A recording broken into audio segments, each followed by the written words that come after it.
শীতপ্রিয় বাঙালির মনে এখন একটাই কথা ঘুরছে, শীতের দেখা নাই রে, শীতের দেখা নাই। আসলে ক্যালেন্ডার তো বলছে নভেম্বর মাস পড়ে গেছে, মানে খাতায় কলমে শীত আসার সময় হয়ে গেছে। তাও এখনো পাখা না খুললে হচ্ছে না। আর তার ওপর তো ঘ্যানঘ্যানে বৃষ্টি। বাংলার সঙ্গ বোধহয় এবারে ছাড়বেই না ঠিক করে রেখেছে। কেন এই কথা বলছি? কারণ আবহাওয়া দপ্তর বলছে আবারও বৃষ্টি। বঙ্গোপসাগরের উপরে আবারও তৈরি হয়েছে নিম্নচাপ, আর তার দোসর ঘূর্ণাবর্ত। আলিপুর আবহাওয়া দপ্তর বলছে পূর্ব মধ্য বঙ্গোপসাগর এবং সংলগ্ন মিয়ানমার উপকূলের উপরে তৈরি হয়েছে নিম্নচাপ অঞ্চল। রয়েছে ঘূর্ণাবর্ত, যার সমুদ্র থেকে প্রায় 6 কিলোমিটার উচ্চতায় রয়েছে। এটি উত্তর এবং উত্তর পশ্চিম দিকে এগোতে থাকে। তবে এর জন্য পশ্চিমবঙ্গে সতর্কতা জারি করার মতো পরিস্থিতি এখনো তৈরি হয়নি। সপ্তাহের মাঝামাঝি দক্ষিণবঙ্গের কিছু জেলায় হালকা বৃষ্টির সম্ভাবনা রয়েছে। নিম্নচাপের কারণেই উত্তাল থাকবে সমুদ্র, তাই মৎস্যজীবীদের সমুদ্রে যেতে নিষেধ করা হয়েছে। দক্ষিণবঙ্গে এই সপ্তাহে কেমন থাকবে আবহাওয়া? সোমবার দক্ষিণবঙ্গের সব জেলা মোটামুটি শুকনো। মঙ্গলবারও বৃষ্টির পূর্বাভাস নেই, তবে বৃষ্টি হতে পারে বুধবার এবং বৃহস্পতিবার। বৃষ্টির সম্ভাবনা রয়েছে উত্তর ও দক্ষিণ 24 পরগনায়। শনিবার দক্ষিণবঙ্গে ঝড় বৃষ্টির সম্ভাবনা নেই, কিন্তু নিম্নচাপ অঞ্চলের জন্য উত্তাল হবে সমুদ্র। ঘন্টায় 55 কিলোমিটার বেগে ঝোড়ো হাওয়া বইতে পারে। নিম্নচাপ অঞ্চলের প্রভাবে সোমবার থেকে বুধবার পূর্ব মধ্য এবং সংলগ্ন উত্তর পূর্ব বঙ্গোপসাগর উত্তাল থাকবে। সেখানে দমকা হাওয়ার গতিবেগ হতে পারে 55 কিলোমিটার। ওই দুদিন মৎস্যজীবীদের বঙ্গোপসাগরে ওই অংশে যেতে নিষেধ করা হয়েছে। আর এই নিয়ে আবহাওয়াবিদ অন্বেষা ভট্টাচার্য কি বলছেন শুনব। কালকে মানে ডে 2 সেই সেরকম ভাবে কোনো সেরকম বৃষ্টির সম্ভাবনা নেই, থাকবে বলেই আশা করা হচ্ছে। ডে 3 ক্ষেত্রে মানে পরশুর ক্ষেত্রেও তাই। 5 এবং 6 তারিখ এই দুই দিনই দক্ষিণবঙ্গের ক্ষেত্রে কোস্টাল ডিস্ট্রিক্ট মানে হচ্ছে নর্থ সাউথ 24 পরগনার ক্ষেত্রে মেনলি হালকা থেকে মাঝারি বিক্ষিপ্তভাবে বৃষ্টির সম্ভাবনা রয়েছে। তার কারণ হচ্ছে আমরা জানি যে একটা লো প্রেশার এরিয়া তৈরি হয়েছে, সেটা হচ্ছে মায়ানমার কোস্টের কাছে রয়েছে এবং মানে ওয়েস্ট ইস্ট সেন্ট্রাল বে অফ বেঙ্গল এবং মায়ানমার কোস্ট যে জায়গাটা আর কি, সেখানে একটা লো প্রেশার জোন তৈরি হয়েছে। সেই লো প্রেশার জোনটা নর্থ ওয়েস্টে মানে মায়ানমার কোস্টটাই দেখবেন একটুখানি নর্থ ওয়েস্টে ব্যাকা আছে। মানে যত ওয়েস্টের নর্থের দিকে যাবেন মায়ানমার কোস্ট বরাবর দেখবেন একটু ওয়েস্টের দিকে হেলা। তো ওই মায়ানমার কোস্ট বরাবরই আশা করা হচ্ছে ওই লো প্রেশারটা এগোতে গিয়ে বাংলাদেশ এবং মায়ানমার কোস্টের মানে ওইখানেই কোথাও একটা আর কি ওটা শেষ হয়ে যাবে। তো মানে ওখানে ঢুকে যাবে তারপর শেষ হয়ে যাবে।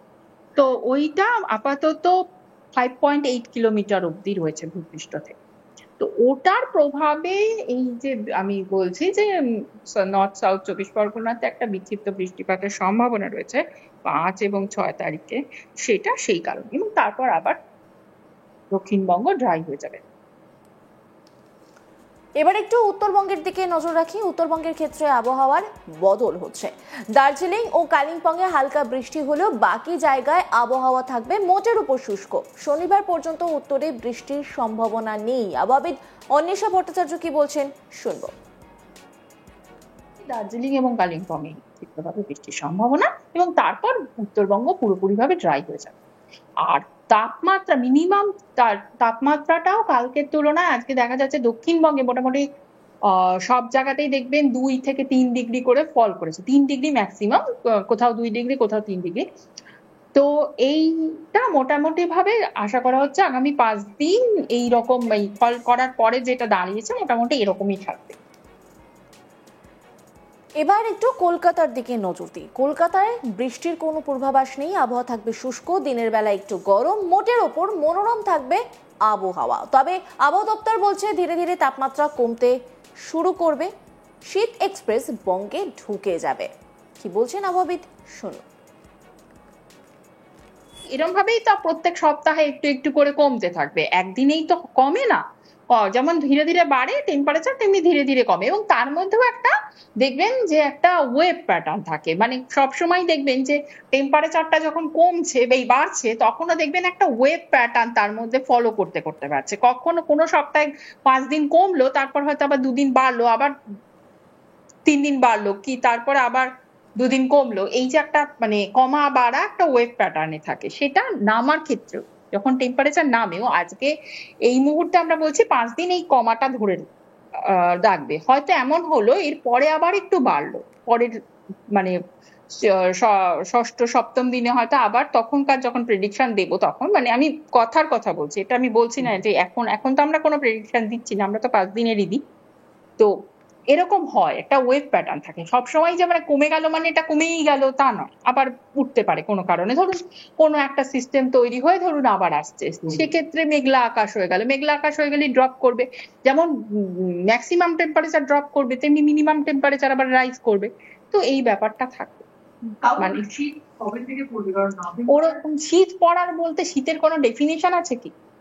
মানে এই এখন থেকে শীত পড়লো মানে এই টেম্পারেচারটা পেরোলো তবেই আমি শীত বলছি, এরকম তো কিছু নেই। এগুলো তো সবসময় তুলনামূলক মানে ভাবে বিচার করা হয়। তো অবশ্যই কালকের তুলনায় আজকের টেম্পারেচার কমেছে, তাহলে আমি বলতেই পারি যে কালকের থেকে আজকে একটু বেশি ঠান্ডা রয়েছে। তো এইভাবেই জিনিসটা এইভাবেই পড়ে, শীত এরম ভাবেই আসে। বঙ্গোপসাগরের উপরে আবারও তৈরি হয়েছে নিম্নচাপ অঞ্চল আর তার দোসর ঘূর্ণাবর্ত। আলিপুর আবহাওয়া দপ্তর বলছে পূর্ব মধ্য বঙ্গোপসাগর এবং সংলগ্ন মিয়ানমার উপকূলের উপরে তৈরি হয়েছে নিম্নচাপ অঞ্চল।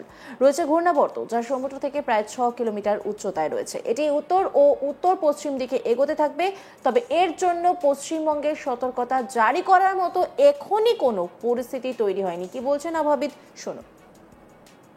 কালকে মানে ডে 2, সেই সেরকম ভাবে কোনো সেরকম বৃষ্টির সম্ভাবনা নেই, শুকনো থাকবে বলেই আশা করা হচ্ছে। ডে 3 ক্ষেত্র মানে পরশুর ক্ষেত্রেও তাই।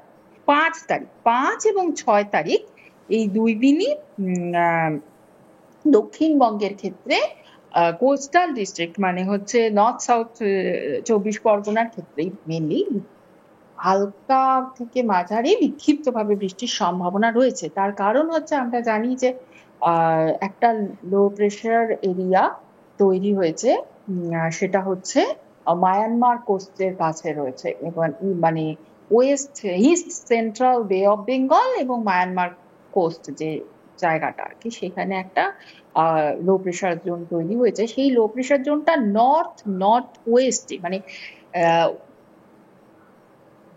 মায়ানমার কোস্টটাই দেখবেন একটুখানি নর্থ ওয়েস্টে বেঁকা আছে। মানে যত ওয়েস্টের নর্থের দিকে যাবেন মায়ানমার কোস্ট বরাবর, দেখবেন একটু ওয়েস্টের দিকে হেলা। অন্যান্য খবরের আপডেটের জন্য অবশ্যই নজর রাখুন আজ তাক বাংলার ইউটিউব স্ট্রিমিংয়ে। লাইক, কমেন্ট, শেয়ার এবং সাবস্ক্রাইব করতে ভুলবেন না।